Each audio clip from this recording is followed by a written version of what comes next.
बिस्मिल्लाहिर्रहमानिर्रहीम। Chapter number 3, lecture number 5, question number 17 से continue करना है। आज का जो क्वेश्चन है ओर्स ऑफ एल्यूमिनियम, ये शॉर्ट और एमसीक्यूज के लिए काफ़ी ज़्यादा इंपॉर्टेंट है। स्टूडेंट्स को इनके नाम और फॉर्मूला याद करने में प्रॉब्लम होती है। तो देखो, मैं आपको स्टार्ट में मेमोरी एक्सपर्ट्स की एक ज़बरदस्त बात बताता हूँ। अगर आप मेमोरी के रिलेटेड बुक्स पढ़ोगे ढेर सारी, तो उन सब में एक कॉमन बात होगी कि आपने जब भी किसी मुश्किल चीज को लॉन्ग टर्म तक याद करना है ना, तो उसको फनी वे में याद करने की कोशिश करो। जितना भी वियर्ड तरीके से, अजीबोगरीब फनी तरीके से उसको याद कर सकते हो करो, वो फिर आपकी लॉन्ग टर्म मेमोरी में रहेगा। ठीक है, तो इसलिए मैं चीजों को एक फनी वे में आपको याद करने का एक तरीका बताता हूँ। ठीक है, तो जरूरी नहीं है कि आप ये फॉलो करो। आप अगर अपने आप से कोई और अच्छा तरीका या कोई और अच्छा वे, एक फनी वे बना सको चीजों को करने का, तो आप जरूर बनाओ। ठीक है, तो स्टार्ट करते हैं आज के क्वेश्चन को। तो अगर आप देखो तो हमारे पास ये ओर्स के नाम क्या हैं? कोरंडम, डायास्पोर, बॉक्साइट, गिब्साइट, कायोलिन, फेल्ड्स्पार, माइका, एमरल्ड और क्रायोलाइट। ठीक है, अब मैं आपको इसका फनी वे बताता हूँ किस तरह से इसको याद करना है। ठीक है, आप ये वाला एक जुमला याद करो, सीडी बेगम जी कहाँ फनी मूवी एक चाहिए। ठीक है, यानी कि आप समझ लो कि कोई एक हस्बैंड है, वो सीडीज की अपने घर में मौजूद एक कलेक्शन के सामने खड़ा हुआ और अपनी वाइफ से कह रहा है कि सीडी बेगम जी कहाँ फनी मूवी एक चाहिए। तो सीडी बेगम जी कहाँ फनी मूवी एक चाहिए। ठीक है, तो सी से क्या है? कोरंडम, डी से क्या है? डायास्पोर, बॉक्साइट, गिब्साइट, कायोलिन। ठीक है, और एफ से हमारे पास, हाँ, एफ से हमारे पास है फेल्ड्स्पार, और एम से माइका, और ई से एमरल्ड, और सी से क्रायोलाइट। चलो एक दफा भी मेरे साथ सारे बोलो। नंबर 1 सी से कोरंडम, नंबर 2 डायास्पोर, बॉक्साइट, गिब्साइट, कायोलिन, फेल्ड्स्पार, माइका, और ई से एमरल्ड और क्रायोलाइट। चलो मेरे साथ बोलो, सी से क्या था? हाँ, बिल्कुल ठीक बोल रहे हो, कोरंडम। डी से क्या था? डायास्पोर, यस। और बी से क्या था? बॉक्साइट। जी से क्या था? गिब्साइट। और के से, यस यू आर राइट, कायोलिन।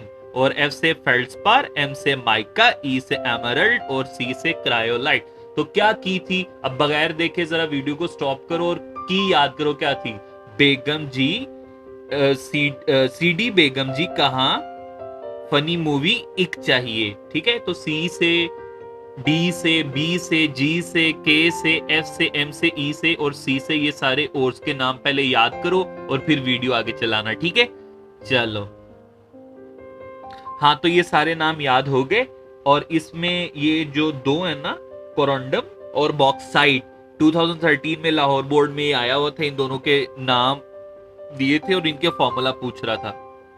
अगर आप इसी ऑर्डर में इसको याद कर लेते हो ना, सीडी बेगम जी कहाँ फनी मूवी चाहिए, तो इनके फॉर्मूलाज काफी आसान हो जाएंगे। ठीक है, किस तरह? कोरंडम का फॉर्मूला, इसको हम एलुमिना भी कहते हैं। ठीक है, और एलुमिना का क्या फॉर्मूला होता है? एल्यूमिनियम ऑक्साइड का Al2O3।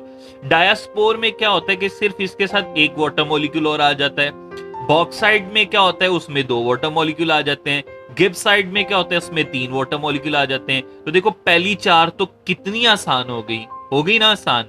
चलो, अब बाकी की जो हमारे पास नेक्स्ट है 1 2 3 4 5, इनको भी याद करने की कोशिश करते हैं। अच्छा, फेल्ड्स्पार का आपने याद रखना है, इसको हम कहते हैं एल्यूमिनो सिलिकेट ऑफ पोटेशियम। ठीक है, एल्यूमिनो सिलिकेट ऑफ पोटेशियम। तो इसमें हम देखते हैं, देखो, alumino silicate of potassium, potassium यहाँ पर पहले आता है फॉर्मूला में। तो इसका फॉर्मूला स्टार्ट होता है K2O। तो K2 तो एक पहाड़ भी है ना, तो उधर से याद रख लो, K2O, एल्यूमिनो सिलिकेट। तो एल्यूमिना इसके फॉर्मूला में आएगा Al2O3, और सिलिकेट से सिलिका याद रखना। सिलिका का क्या फॉर्मूला होता है? सिलिका या सिलिकॉन डाइऑक्साइड, SiO2। तो हमारे पास क्या फॉर्मूला बना? K2O, Al2O3 और SiO2। अब देखो, S फॉर सिलिका ना, और S फॉर 6, तो इसके साथ 6 भी आ जाएगा। तो फेल्ड्स्पार का फॉर्मूला थोड़ा याद करने की कोशिश करो, क्या था? पोटेशियम था ये एल्यूमिनो सिलिकेट का, तो K2O, और आगे क्या था? एल्यूमिना, और फिर सिलिका यानी कि सिलिकॉन डाइऑक्साइड, और वो कितने हमने लगाए, वो हमने 6 लगाए। ठीक है। अच्छा, माइका का मैंने लिखा हुआ है खाल O4C। खाल O4C का क्या मतलब है, आप कोई और बना लो जो भी आपको अच्छा लगे। तो खाल, तो इसमें हम लिखेंगे के, काफ है ना तो के, और हे और लाम है तो AHAL। तो क्या क्या है, पोटेशियम, हाइड्रोजन और एल्यूमिनियम। ठीक है। और फिर आगे है O4C, यानी कि सी किसका हमने लिखा, सिलिकॉन, और O4 यानी कि ऑक्सीजन 4। तो O4C, सी का पहले सिलिकॉन और O4 यानी कि ऑक्सीजन 4। अब इसमें देखो हाइड्रोजन दूसरे नंबर पे है ना, तो यहाँ 2 लगा दो। एल्यूमिनियम तीसरे नंबर पे है तो यहाँ पे क्या लगा दो, 3 लगा दो। ठीक है। और इसके साथ भी आगे ब्रैकेट में 3 लगा देना है। ठीक है। तो माइका का फॉर्मूला इस तरह से याद करना है, KH2Al3SiO4 होल थ्राइस। और एमरल्ड का क्या है, अलिफ O4C। ठीक है, अलिफ O4C। अब अलिफ किस तरह से, AL और F।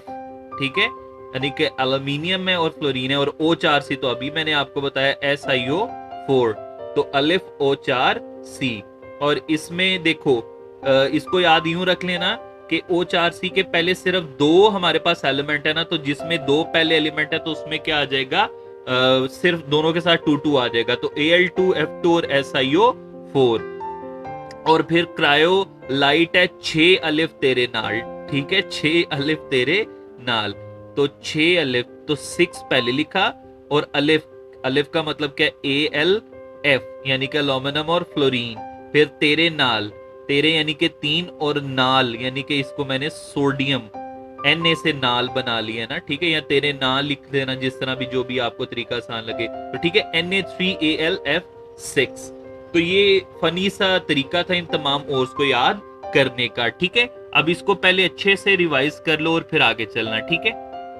अच्छा जी, फिर उसके बाद इंपॉर्टेंट एक क्वेश्चन है कि why aluminium is said to be corrosion free, के एल्यूमिनियम को जंग क्यों नहीं लगता। तो देख लेते हैं जी, क्यों नहीं जंग लगता। तो कहते हैं when a piece of aluminium sheet is exposed to moist air. देखो कोरोजन के लिए आपको पता है 2 चीजें चाहिए, मॉइस्चर और ऑक्सीजन। तो मॉइस्ट एयर यानी कि नमी वाली हवा, it acquire a thin continuous coating of aluminium oxide.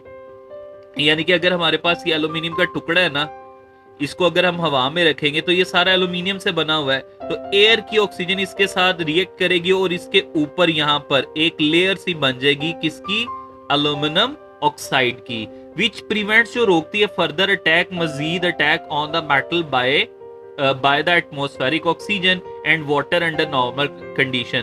तो जब ऑक्सीजन और वाटर अटैक ही नहीं कर पाएंगे, ये दोनों चीजें, ये इंपॉर्टेंट कंडीशन है कोरोजन की, ऑक्सीजन और वाटर का होना और केमिकल रिएक्शन का होना। तो जब यही नहीं एल्यूमिनियम के अंदर जा सकेंगी एक लेयर बन जाने की वजह से, किसकी लेयर, Al2O3 की, तो मजीद रिएक्शन नहीं होगा। फिर because of this aluminium sheet are said to be corrosion free.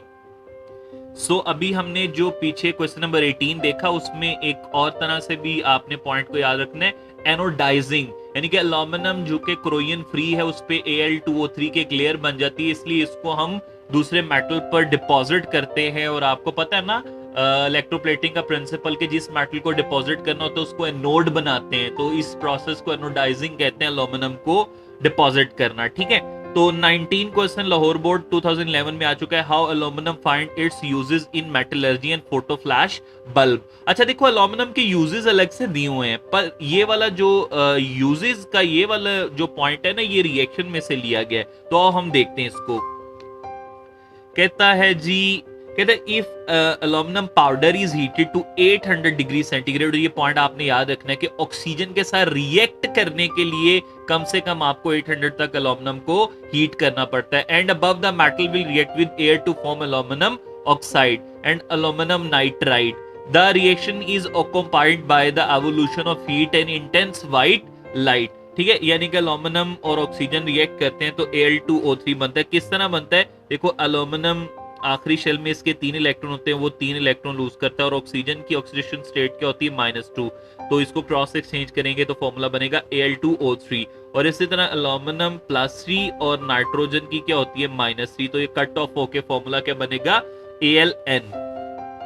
तो कहते हैं इसको हम आगे कर लेते हैं थोड़ा सा। हाँ, तो कहता है यही जो रिएक्शन है ना जिससे इंटेंस व्हाइट लाइट और हीट इवॉल्व होती है, इस वजह से since the reaction is highly exothermic, क्योंकि हीट रिलीज होती है, सो इस रिएक्शन को हम थर्माइड प्रोसेस में यूज करते हैं। थर्माइड प्रोसेस क्या होता है? मेटलर्जिकल प्रोसेस है, यानी कि आयरन की एक्सट्रैक्शन जब आपने करनी होती है, आयरन की मेटलर्जी के लिए ये प्रोसेस यूज होता है और उसमें एल्यूमिनियम पाउडर को यूज करते हैं। ठीक है, तो पहला यूज तो ये हो गया मेटलर्जिकल प्रोसेस में। फिर दूसरा यूज क्या है? This property of aluminium made use of it in flash light photography. चूंकि ये flash intense white light produce करता है, तो इसको फिर हम फ्लैश लाइट फोटोग्राफी में यूज करते हैं।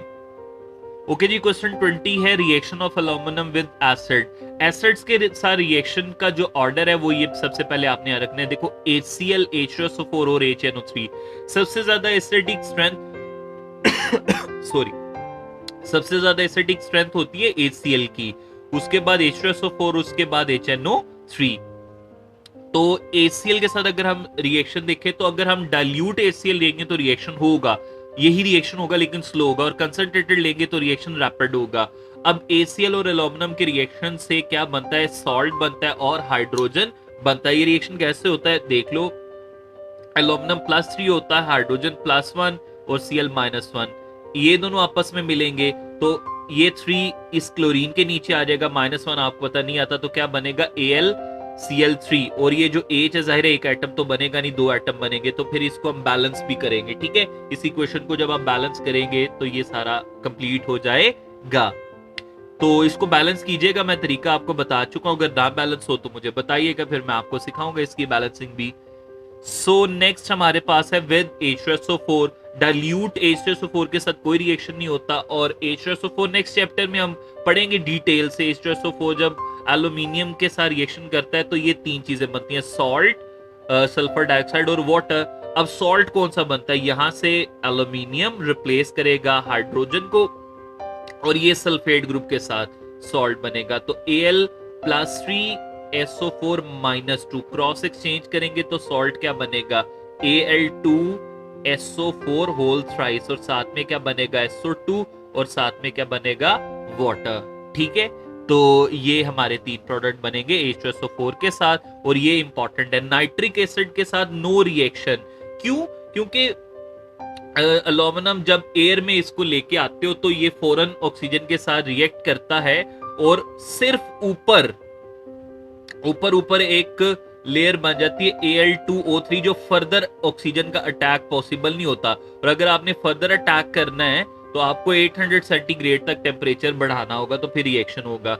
नाइट्रिक एसिड जो होता है, चूंकि ये इतना ज्यादा स्ट्रॉन्ग एसिड नहीं होता कि ये एल्यूमिनियम की प्रोटेक्टिव लेयर को डिस्ट्रॉय करके रिएक्शन कर सके, सो इसका रिएक्शन होता ही नहीं है। तो फिर कहते हैं जब इसीलिए नाइट्रिक एसिड को ट्रांसपोर्ट करना होता है ना, तो आप एल्यूमिनियम के कंटेनर में करते हो, क्योंकि एल्यूमिनियम तो रिएक्ट करता ही नहीं है।